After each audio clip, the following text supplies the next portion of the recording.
When Aston Martin introduced their first SUV, the DBX in 2019, everybody was pleasantly surprised based on its looks and performance. Based on their racing heritage, it was only a matter of time before they made a model where they dialed up the performance with a little bit more aggression. I'm Nima from MVL Leasing, and this is the 2023 Aston Martin DBX707.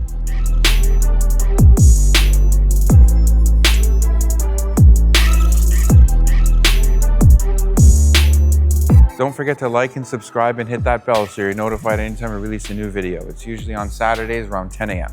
So 2019 was actually a really big year for a lot of these luxury brands. In that 1 year, Rolls-Royce, Aston Martin, and Lamborghini all simultaneously released their very first SUV. The DBX was much needed in the lineup because the last time Aston Martin had a four-door vehicle was the Rapide, which was a car, and it went out of production in 2015. So the DBX was a good fit into the lineup and kind of a missing puzzle piece there. They started out with 542 horsepower.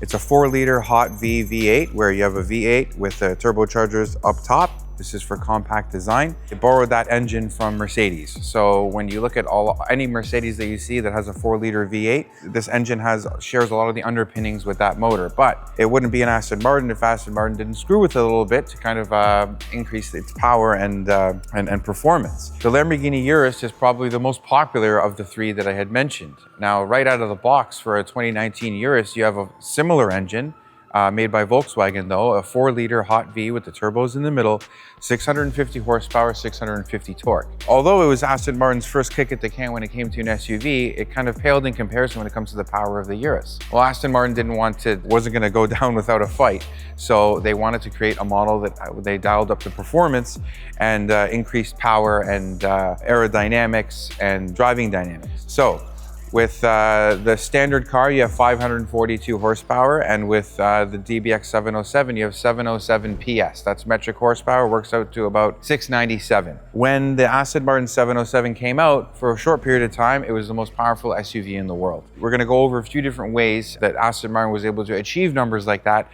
and how it differs from its sibling, the standard DBX. So this particular car is a 2023. The color is called Lunar White, and the interior color is called Oxford Tan. So relative to a standard DBX, we'll just start over here at the front end. The front end is kind of redesigned when it comes to the DBX. The grille, all Aston Martins tend to have this general shape in the front, and this is kind of one of their design cues that they try to integrate into every car that they make. It's kind of like their calling card. Now, relative to a normal DBX, this grille is actually 27% larger. The reason why it's larger is because you have bigger radiators in there to cool that engine.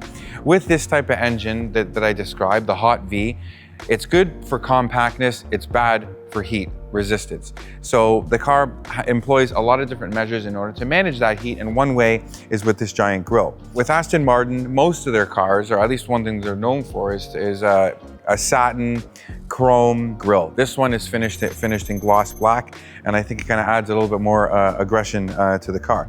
Now, when we go over to the bottom of the front bumper here, you're going to notice a lot of added aerodynamics that isn't in a standard DBX. So down here, you have a grille that almost extends all the way from one air dam to the other that goes all along the bottom. This is to house more radiators. For aerodynamics, you have this front lip spoiler, and you have these extra splitters in the front that are designed to direct air around the front wheels. When you're making a performance car, two things that work against you is, how high the vehicle is off the ground. As a result of that, you kind of need to do extra things to manage aerodynamics to have the car be stable. This car can go up to 193 miles an hour. So in order to be able to get up to those speeds and be comfortable at those speeds, a lot of these measures are absolutely necessary. Oh, one thing I wanted to mention too is that on the DBX, they added this little LED. It's also your turn signal indicator. This kind of separates your grille in each air dam. This is something that was introduced for the 707 they didn't get with the standard car. On the hood, now this is common to both cars, you kind of have these vents that are right above each cylinder bank. Now, this isn't for looks. These actually serve a purpose, and we're gonna open the hood for you in a bit, and I'm gonna show you a few of the components, but the purpose of this is to help dispel heat from the engine bay. We'll get some numbers out of the way as well. So standard DBX, 542 horsepower. This one's 697. So that's a 155 horsepower advantage over the standard model, and despite having the same engine, there was a lot of things that they did in order to dial up that power. So one of them was switching to ball bearing turbochargers. When you have the ball bearing turbochargers, redesigned air intake system and a redesigned exhaust. This is how the car is able to achieve that power, and it actually has other measures in order to deal with that extra power, because the transmission and all things like that are different too, which I'll get into when we take it out on the road. Let's come around to the side here. We'll start with the wheels. These are called 22-inch satin black ribbon wheels, and they call them ribbon wheels because the spokes are kind of mixed and they're kind of swept, kind of look like a ribbon. It adds more depth to the wheel. Now, the most important thing up here are the brakes. These are some of the biggest brakes ever fit to an Aston Martin. And when you get a DBX707, what's standard is a carbon ceramic braking system. Huge rotors, 16.5 inches. The way this car was spec'd was with red painted brake calipers, and these calipers are big. When you need carbon ceramic rotors, especially when you have a car that has this type of horsepower and is achieving the sorts of speeds that Aston Martin says that this can get up to, this car is no stranger to a track, and you need carbon ceramic brakes in order to fight brake fade, especially considering the weight of this car. It's still an SUV. It weighs about 2,900 kilograms. You can easily fade out the standard steel brakes if you're trying to thrash this thing on a track. So the braking system on this car is top notch. The wheels are 22-inch rims. I think that this is probably the smallest rim you can get on a DBX 707, and for good reason, because if it was any smaller, it wouldn't be able to fit over these giant brakes. And that's kind of a priority. The front splitters in the front, also they kind of pour into your wheel well and kind of flare it out a bit more. This is all hints at what this car is capable of doing. The standard DBX is also a very fast and good looking car as well, but with these little touches, you can tell that you're looking at, this is how they kind of dialed up that aggression. Made of carbon fiber, but they're painted. The hood is another thing that I kind of like because not a lot of people would know this unless it was pointed out to them, but it goes from wheel to wheel. If I was to pop open this hood, this hood actually forms the top of the wheel arch. Other SUVs, even like the Urus and stuff, just a standard hood, but it's a really big piece, and it's a particular challenge, especially when people are putting paint protection film on the car.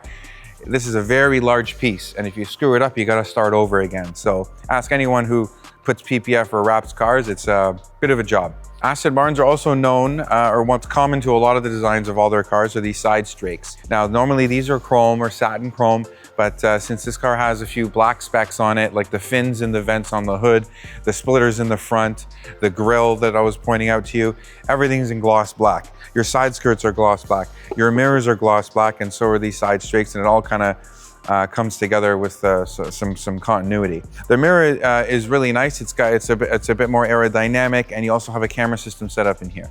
So you have a camera in the front, camera in the mirrors, and a camera in the back, and you can use the infotainment system where it stitches these images together to help you have a better idea of your surroundings. The door handles on Aston Martins are also one of their calling cards, and it's not a standard door handle. It takes a bit of getting used to, but you kind of have this equal sign, and you just kind of press that to expose the handle, and then you can open the door. Another thing I wanted to point out, frameless doors. Okay, not a lot of SUVs have this, so it's kind of a nice touch, and also kind of hints at that performance. The glass in this car is also double paned. It's going to be extra quiet in here, despite the fact that the car is designed to be a little bit extra shouty. But that's a nice touch, and I've pointed that out on a lot of the other luxury cars that we've looked at. I always point out to you guys the door pistons that kind of let you park the door wherever you want without it moving. You don't have to pick from those predetermined notches. Every door has this, even the back ones. Car's got soft close doors, so when I close it like this, it latches itself. Back doors, same way. These are also frameless, open nice and wide to help your passengers get in. Very cockpity in here, okay? You'll notice that the car has this kind of swept look where you can tell that it's spent a lot of time in the wind tunnel. It's a glass roof. When you have a roof that's this shape, it's kind of hard to fit a sunroof cassette in there. So it's just a glass roof with a really nice sunshade, which we're gonna show you when we go inside the car. Back here are the rear wheels. Like I said, they're 22s, 325 in the back, 285 in the front. This car has a really big footprint. And these are probably the more street-friendly tires, the Pirelli P0s. They do a really good job of offering you a quiet ride, but still giving you the stickiness and the compound that you need for the performance that this car wants to lay down. So I'm just gonna move my way around to the back here. Probably one of my favorite angles of this car. A lot going on back here, okay? So it's a couple things that I wanna point out that are DBX specific. One is this rear spoiler. So this rear spoiler kind of juts out or kind of sticks out a little bit more, and the spoiler has a spoiler attached to it. So this is body colored, and this is carbon fiber. It's got a pillar in here, and this is all designed to keep or to prevent lift, which is something that's a little that's common to an issue that you're going to get when you're driving an SUV. There's just really no way around it. So little measures like this help manage the aerodynamics and kind of keep this thing on the road. There's also a spoiler that's built into the bodywork. So right in your tailgate here, this offers you a little bit more downforce as well. Down here, this is probably where it has the most aggression. So this diffuser is made of carbon fiber, and it's specific to the DBX. Not only that, the diffuser has a diffuser. So it's got this extra piece here, and this is all designed to manage the air coming out the back of the car.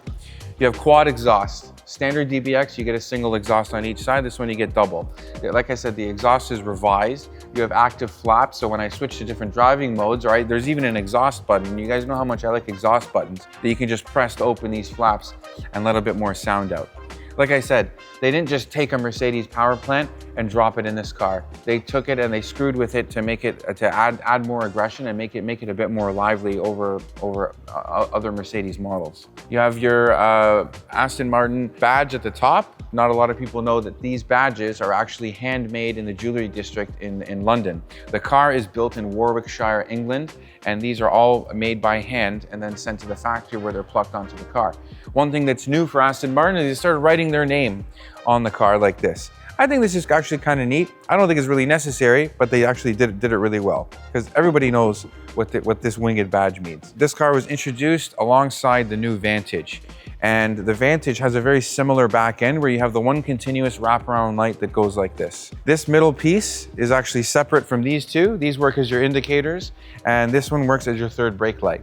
I think it's cool, adds a little bit more, it makes the car look a little bit wider, and kind of hints at that performance and matches the design language of Aston Martins of this current era. Now you also have a rear view camera that's back here, and they did a really good job of hiding it because it literally goes out of sight and only presents itself when you're in reverse. If you look down here, there's a little trap door, and when you put the car into reverse, it kind of comes down, displays the image. When you get going, tucks away.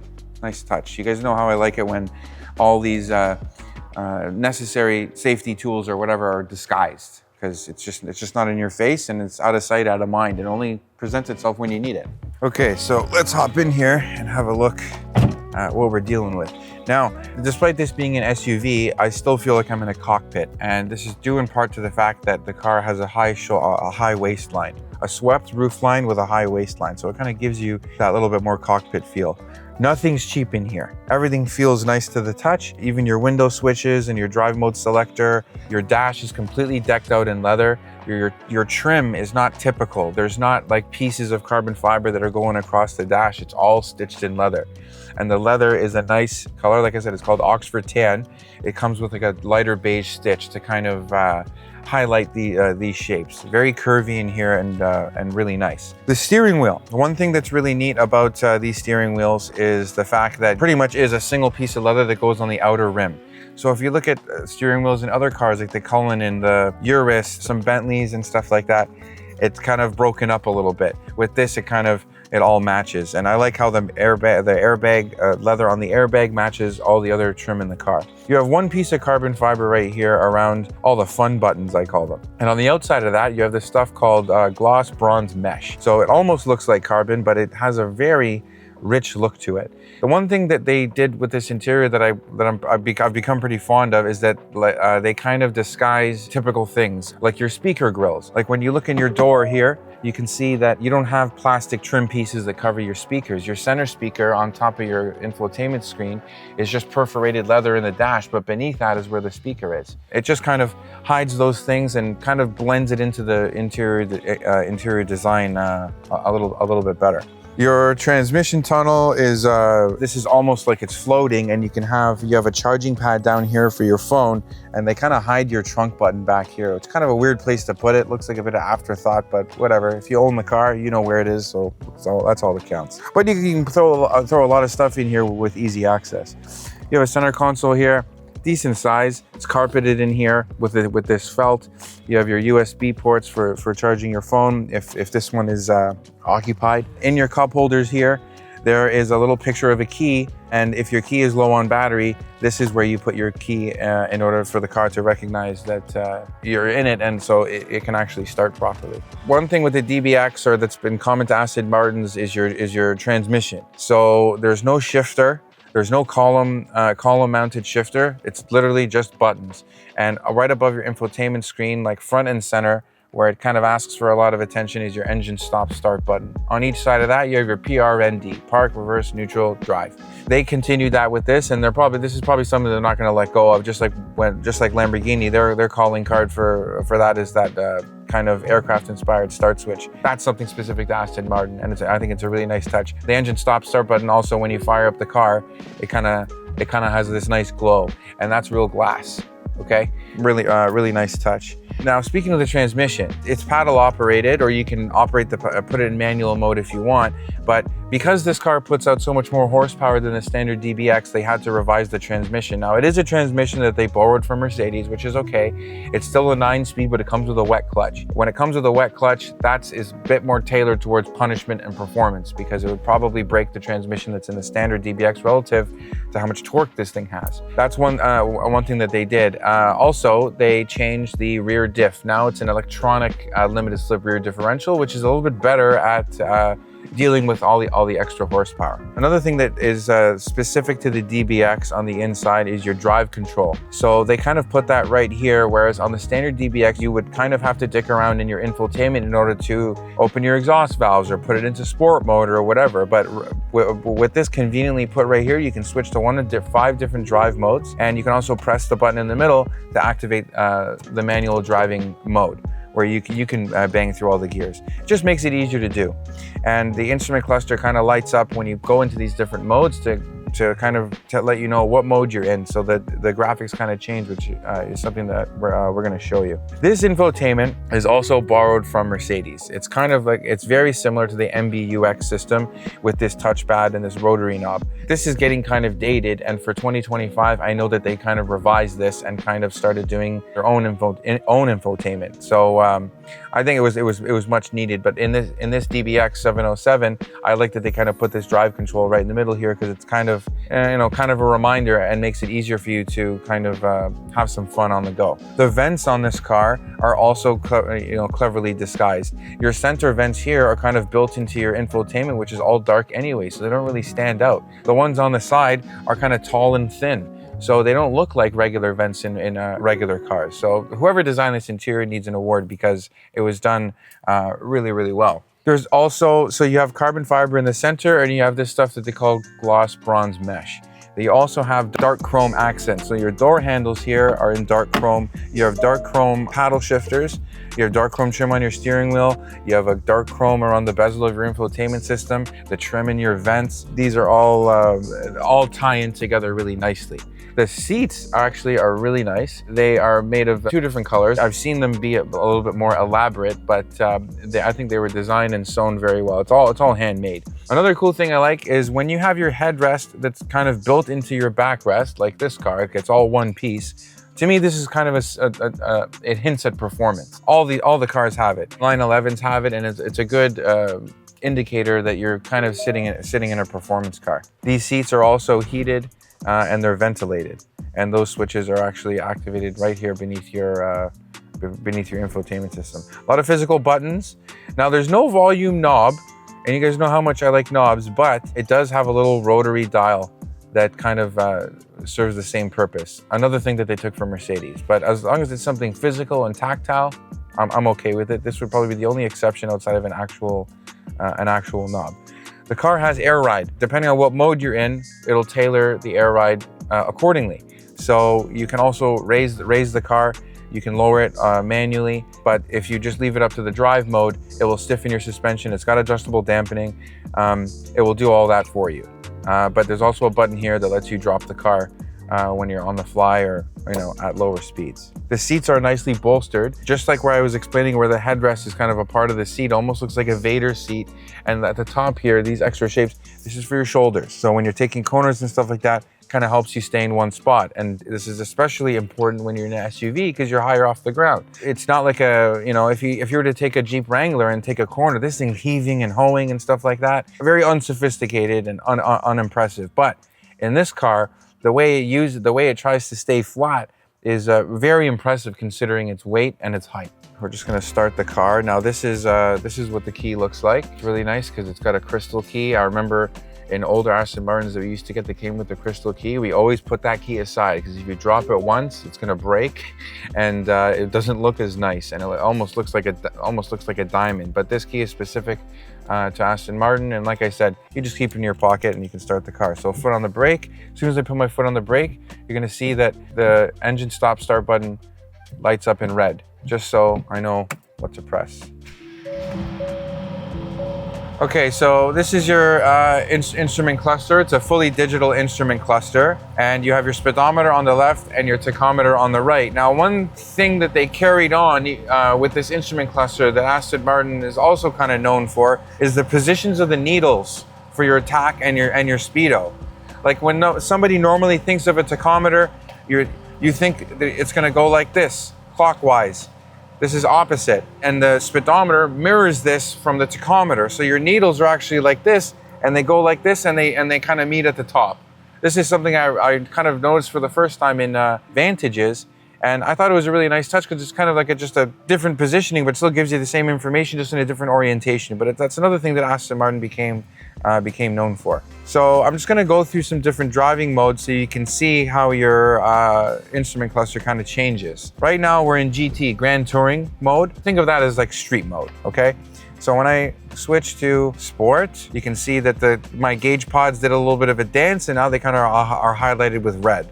And when I switch to Sport Plus, they do it again with even more red, and then I don't know if you guys can hear, but the exhaust valves kind of opened up. This is when the car is pretty much in attack mode, and it alters the way your transmission shifts, it alters your dampening, it alters your ride height, it alters your steering feedback. That's another thing that's new for the 707 is that they revised the electric power steering, so it probably has a bit of a quicker ratio. It's a bit more communicative as well. If I just put the car into drive, we're not going anywhere. I'm gonna press this M button. Now, in this corner here, right above my tachometer, it tells me what gear I'm in. Like I said, it's 9 speeds. And this car also has a race start feature, so you can actually launch this thing. 3.1 to 60. That's almost a full second faster than the standard DBX. So it's kind of a big deal. Despite borrowing a lot of this stuff from Mercedes, I think they fit it into this console really nicely, and it's a nice wide angle screen. This is where all your navigation and things like that show. I'll go to the home button. Nav, radio, media, phone, Aston Martin Connect, and this tells you stuff about your vehicle. So if I go to this one, I can have it display engine data, and it does a little dance. Gives me all my vitals. It lets me know how much horsepower I'm using at any given time. Lets you know how much torque I'm using at any given time. It's got my oil temperature here and my voltage over here. This stuff is kind of important to have, or nice to have when you're on the track, because you can kind of see how much power you have at your disposal and kind of familiarize with how the car delivers that power. Okay, we're gonna pop the hood so I can kind of show you what's going on under here. Now you'd think that I would come over to the driver door and stick my hand underneath the dash in order to find the lever to release the hood. But it's an Aston Martin, it's made in England, and I'm actually have to walk around to the passenger side to do this. It's in the same position, and the whole idea behind this is, despite the fact most of these cars of the DBXs that are produced go to countries where the driver sits on the left side, the engineers said, just leave it there. They'll figure it out. Okay. Under here, you can see that 4-liter V8 that I was telling you about. This is your intake manifold, or not your manifold, but the front of your intake system where it takes in air to your charge coolers. These are your turbochargers right here. They're wrapped in a heat shield, and they also have a piece of stainless steel to kind of help shield the heat as well. These vents kind of coincide with the sides of the engine where it can kind of help dispel that heat. You can see a lot of heat shields everywhere, and they kind of leave this part open as well. And we've only let the car idle, and this thing is friggin' hot. Ow. A lot of bracing. When you have this type of power and you have a car like this, you can actually go and thrash on a track. You need a lot of structural rigidity. And the ways that they add structural rigidity is through cross members like this, like a strut brace. You even have kind of like a triangular kind of shaped strut brace that actually connects to just beneath the windshield, and it connects to your strut braces there. This reduces chassis flex. You can see how much like the aluminum shock towers here, it's all crafted out of one piece. So this is all done for performance. That's standard for the DBX, but I'm just kind of pointing out things or measures that this truck needs to take in order to properly lay down the performance that it has. Every Aston Martin always has a nice little plaque in here. It says who finally inspected the car. In this case, it was Lewis Jones. So thanks, Lewis. Everything looks good here. Okay, guys, now it's time to take the car for a quick spin. Just gonna start it. There we go. Kind of comes to life real nice, and they did a really good job with the exhaust system on this car. Just gonna start it off in regular mode, GT mode, just until we get our fluids up to temp, and then we can screw around. I'll open the sunshade, let a bit of light in. There we go.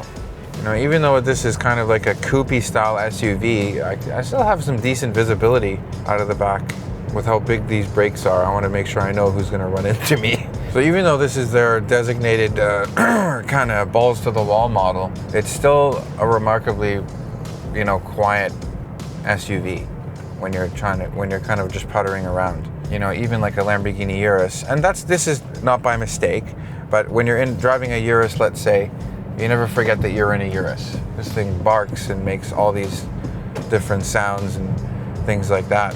This car kind of does a really good job of having that split personality, because I'm just puttering along. It's a nice crisp morning in Oakville.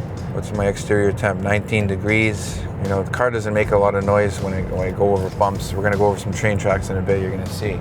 Now, I'm really familiar with this engine because this whole 4-liter hot V configuration has kind of been something that a lot of manufacturers have been doing. Mercedes has their own, which they lent to this car. Volkswagen has their own, which they put in a number of different Audis, and in the Lamborghini Urus. It's a very, generally a good combination, because like I said, when you have a V8 that's a hot V, where you have the turbocharger situated on top in the middle between your cylinder banks, it is more compact. And as with any turbocharged engine, your potential for power is a lot more. So I'm really fond of naturally aspirated engines because the power bands are more linear, and I'm more impressed by a naturally aspirated engine that has something like 100 horsepower per liter, at least that, but only because you can kind of wring its neck and stuff like that. But with these turbocharged engines, any turbocharged engine for that matter, you can alter, well, the car does this itself, but you kind of alter the boost. So you can kind of, your torque is a bit more predictable. And out of much less displacement, you're able to get actually a lot of torque. So this is all at the expense of an engine that doesn't rev that high. Even this one redlines at 7,000 RPM, which isn't a lot, but it doesn't need to rev that high, right? Because you can still manage 700 horsepower. Let's see, we just went over some chain tracks there. In GT mode, you can hardly tell. Car still has air ride, by the way. It's revised air ride, a lot more tailored towards performance. It's, you know, like I said, in grandma mode, it's really, really comfortable. Anyway, like I was saying, when it comes to these 4-liter V8s, they have a lot of potential. And one thing Aston Martin has become known for is their 12-cylinder engines, their V12s. People had probably thought, oh, they're definitely going to drop one in the DBX. And who knows, you know, they still might. But the one thing about a V12 engine is that they're never very small. They're pretty big engines and they weigh a lot. So in an SUV like this, when you're trying to properly distribute weight to make this thing to be able to carve corners, having a V8 or V12 up front kind of works against that. When you have a V12 versus a twin turbocharged V8, your power, even if you have a little bit of a power disadvantage with the V8 you have a weight advantage. So your steering and your feedback is gonna feel all different. Your handling is gonna feel a lot better. So it's nice to have a 12 because it sounds good, but an engine like that kind of is a bit more suitable in one of Aston Martin's beautiful cars. DBS, the rare Vantage where they dropped a V12 in that. It's more at home in a car like that because even despite all the weight that I was just describing, it kind of presents more of a deficit in an SUV, but in a car it's not the same. Your driving dynamics are completely different. Your chassis are completely different. When you have it in a car like a DBS Superleggera or something like that, that weight is better accounted for. That V12 sits nice and low. It's also a front mid-engine, so that means the engine is in front of the occupants, but behind the front suspension. This helps properly distribute the weight of that V12. And this is kind of why when you look at the side profile, a lot of Aston Martin's cars, you'll notice that their hood almost accounts for half the length of the car. I'm exaggerating, but just enough in order to properly position that V12 to do that. So when you have a car like this DBX, you just don't need it. It's just not necessary. And not sure if you guys know, but any manufacturer that makes a car that falls outside of a given level of fuel economy, they have to pay fines and are taxed by governments because of that. This is why we are getting this huge shift towards smaller displacement engines. This kind of forces the manufacturers to get a bit more crafty with regard to how to get more power out of those engines. And the DBX707 is a perfect example of that. Okay, I'm just gonna turn on my engine data. I keep thinking it's touchscreen and it's not. Okay, I bet you the 2025 is a touchscreen now. All right, oil's at about 90-ish degrees, which is enough to have a bit of fun. So I'm just gonna throw it into, you know what, we're just gonna go straight into Sport Plus. And I wanna shift myself. Oh boy, okay, it's like a dog on a leash. So now that I'm in Sport Plus mode, I'm set to maximum stiffness on my shock absorbers. The car hunkers down with the air ride. It hunkers down as low as possible. You get a bit of snap, crackle, and pop with this exhaust. It's really nice. Oh yeah, I can tell this thing's stiff now. Oh yeah.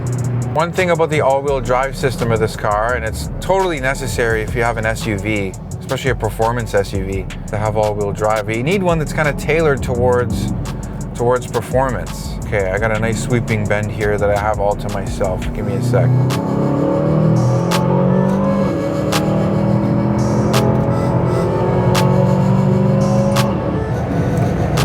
Oh boy, yeah, this thing gets up and goes. Good work, good job. Anyway, the all-wheel drive system. In a regular SUV, it's okay to kind of have a standard all-wheel drive system, but when you're kind of trying to lay out just shy of 700 horsepower, you need a system, all-wheel drive system that can handle that. And the system that Aston Martin has put together for this car, they actually did a really good job. Now, one thing I like about it, which should come as no surprise, is that it can send 100% of the horsepower, or 100% of the power to the rear wheels when necessary. So I've actually seen a lot of these SUVs kind of being thrashed on a track, okay, like a Urus Performante, Porsche Cayenne, Turbo GT, but I've never seen anyone really swing the ass end out of those cars like I have seen drivers swing out the ass end of the 707. And the car is not even nervous when it does it either. The one video that comes to mind is Chris Harris's video where he takes the same car out on the track and he's just gliding around corners. Ass end is extremely lively and the car is perfectly at home. It doesn't look nervous at all. So that is a number of factors come into play that help the car be kind of predictable around bends like that when you're kind of driving it aggressively. So one is the all-wheel drive system that I just described to you. One is the revised suspension, the air ride, and the adjustable dampening. It's different than a normal DBX. These things make thousands of calculations per second to determine what to do. Just let me get on it, give me 1 second. So the all-wheel drive system is one factor that helps it kind of have a lot of fun on a track, or be really poised on a track is what I should say. The revised shock absorbers with the adjustable dampening, the revised air ride, it's different air ride than in a standard DBX. and the chassis dynamics.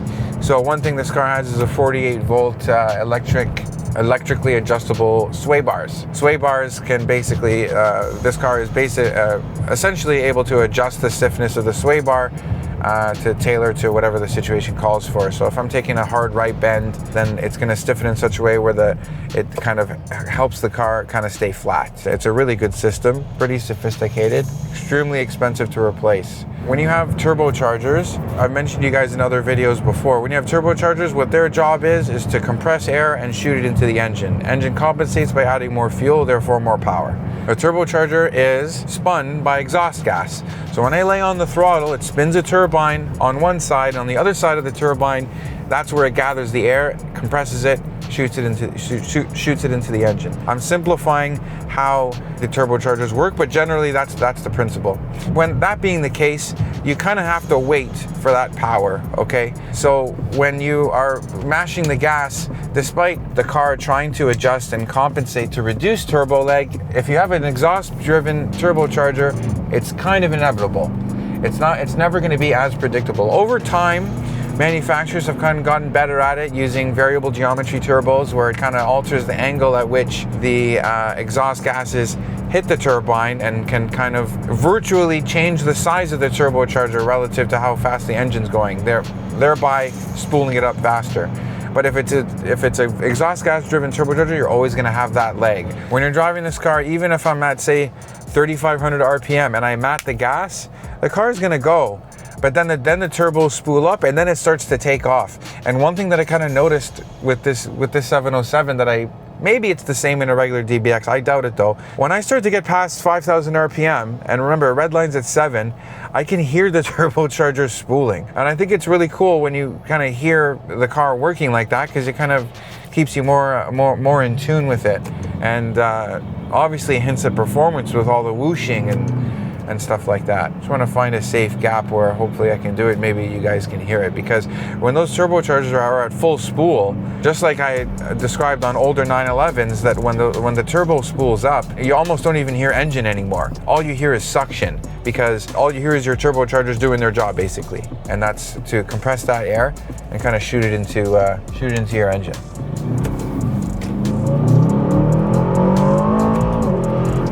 I can hear the whooshing from the turbocharger, and I could also hear the exhaust, like the exhaust pipes, like having lots of exhaust being forced out of them. It's like blowing through a straw, like that sound you hear, but multiply it by 4 and add 707 horsepower. Aston Martin is a lot like Porsche. They're not going to put their badge on something that they haven't really played with. So despite, for example, a Porsche Macan sharing a lot of the underpinnings with, say, an Audi Q5, they are far different vehicles. And this comes to chassis tuning and engine tuning. So it's not just a brand thing. So even though Aston Martin borrows this engine from Mercedes, which probably helped curb a lot of the development costs of this car, they've done a good job of kind of manipulating a few different elements in order to have it meet their own standards. Like I said, they revised the air intake system with the DBX707. They changed the turbochargers and the exhaust. Probably the biggest difference when you kind of compare this engine when it's sitting in a relative Mercedes. Now the thing is that there's a lot of people were kind of disappointed that they borrowed this engine from Mercedes, but you got to understand that, you know, Aston Martin isn't, it's not like Lamborghini where it's the parent company is Volkswagen with really deep pockets. It's very expensive for them to develop cars on their own. And with the new Vantage and the DBX, these were from the ground up, newly designed vehicles. They didn't borrow chassis from anybody. They're specific to these cars. I don't know a lot of car companies actually that are like these guys, with the exception of maybe McLaren. And even McLaren, they're not owned by a manufacturer anymore. They're actually owned by the sovereign nation of Bahrain. So their cars tend to be cars like that. The McLaren and these Aston Martins tend to be even that much more unique. That uniqueness is kind of something that Aston Martin really prides themselves on. Okay, let's go through this bend.